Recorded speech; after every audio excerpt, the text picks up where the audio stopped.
Now let's proceed to question number 6.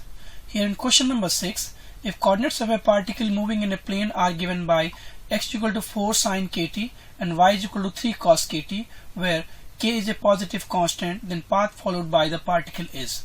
We have to check which one of these 4 given options are correct. Here we shall proceed with the simple calculation by eliminating the parameter t. So we shall have our first equation as x divided by 4 would be equal to sin kt. This will be our first equation, and in another equation it is y divided by 3 is equal to cos kt. Now we'll just square these two equations and add them together. Then we shall have here x square divided by 16 plus y square divided by 9 is equal to 1. So this particular equation is clearly the equation of an ellipse. So I would say for our question number 6, option 4 is the correct answer, that the path followed by the particle is an ellipse. Now let's proceed to the next question, that is question number 7. Here in question number 7, consider the shown arrangement of ideal pulley and blocks whose masses are shown in figure. Coefficient of friction between 50 kg and ground is 0, while for remaining all surfaces it is mu is equal to 0.3 as mentioned. The horizontal force F is applied on 50 kg block so that frictional force acting on 20 kg is double magnitude of the frictional force acting on 5 kg. The value of F is. If at all the system is moving, then definitely there must be some motion on this surface, and the frictional force here, at this interface I am saying it to be Fr1. It would be how much? Mu times mg. M is 5, g is 10, and it is 3, so I would be saying it is 15 Newton force will be acting here. That is very much clear.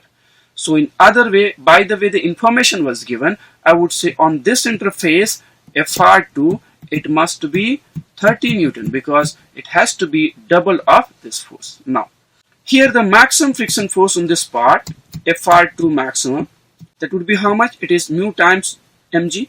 Here it is 20 into 10 into 3 divided by 10, that is coming out to be 60 Newton. Now, so if F is acting here, I would say there would not be any relative motion at this interface, and there shall be relative motion at this interface. So simply all of this system will be dragged along this direction with a constant acceleration. Let that acceleration be a0. So simply I would say F minus 15 must be equal to, here it is 20, 50 and 5, it is 75 a0. This is our equation 1 for the motion of all of this particle together. Now let's say here at this point we are having the tension T. So this T, and here at this point how much the force will be acting? That is 30 Newton. So I would say it is 30 Newton minus T must be equal to 20 into a0. It is 20 into a0. This is our second equation. In another part, at this point I would say T minus 15, it must be equal to 5 into a0. 5 into a0. So I would replace the value of T to be equal to 5 a0 plus 15, and I will place this part here. So I'll be getting 30 minus 15 minus 5 a0 is equal to 20 a0, or 15 divided by 25 is equal to a0, that is coming out to be 3 by 5 meter per second. So this is the acceleration with which whole of the system will be moving. What we have to find here, we need to find the value of F. So F will come out to be 15 plus 75 into 3 divided by 5. So it is coming out to be 60 Newton. That's the required answer. So for question number 7, option 1 is the correct answer. Now let's proceed to next question. Here in question number 8, a body is moved along a straight line by a machine delivering constant power. Speed of the body in time t is proportional to. What we know here, the total change in kinetic energy must be the work done by this machine, and the work done would be power into time t, power being a constant term here. So straight away I would say it is 2 pt divided by m, square root of that part will be the velocity. So for question number 8, option 1 is the correct answer. Velocity or speed is proportional to square root of t. Now let's proceed to next question, that is question number 9.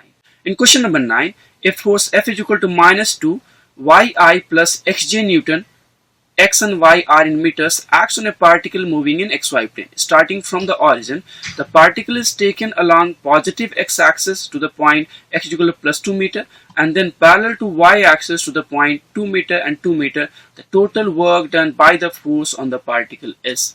Let's have a bit of elaboration here for the motion of the particle.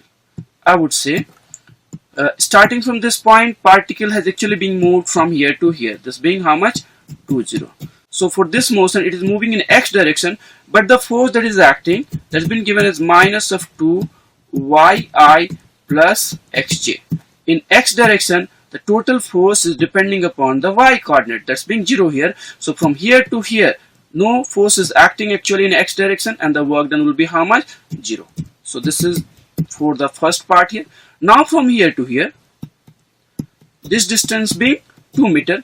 Along this direction now, the force in y direction, that is depending upon the x coordinate. So x coordinate here was 2. So the force will be how much? It is 2 into 2, that is 4 Newton, and that is in opposite direction. And the displacement being 2. So total work done W2 would be minus of 8 joule. So adding these two parts together, W1 and W2, we are getting the answer as the total work done by the force to be equal to minus 8 joule. So our option 1 is the correct answer. Now we shall proceed to question number 10. Here in question number 10, a particle of mass m is tied to one end of the string of length L whose other end is fixed. Particle is projected vertically upward with the velocity u is equal to root 2 gl. When the string is horizontal, the tension in the string when it is inclined at an angle 30 degree above horizontal is. This is the situation actually. The particle is moving in a vertical circle is starting from this position. We need to find the value of tension in the string when this angle would be how much? It is 30 degree. The increase in potential energy from this point to this point would be mg L by 2. This is the potential energy taking the reference at this point, plus let the speed being v, it is I would say 1 by 2 mv square will be the kinetic energy here, and at this point all energy was in the form of kinetic energy itself. So 1 by 2 m v square at that time was 2 gl. So this part will cancel out. We are having the 1 by 2 mv square, that is to be equal to mgl by 2. This is our first equation. Another part is, now the force that will be acting in downward direction, the force toward the center, it is mg, this angle being 60 degree. So I would say mg into sine 30, 1 by 2, let the tension being T, it is T must be equal to mv square divided by how much? L. So the tension here, it is T must be equal to mv square by L, that is coming out to be mg here, mg, and this part is mg by 2. So the tension at the instant is mg by 2. So for question number 10, option 2 is the correct answer. Now let's proceed to next question, that is question number 11.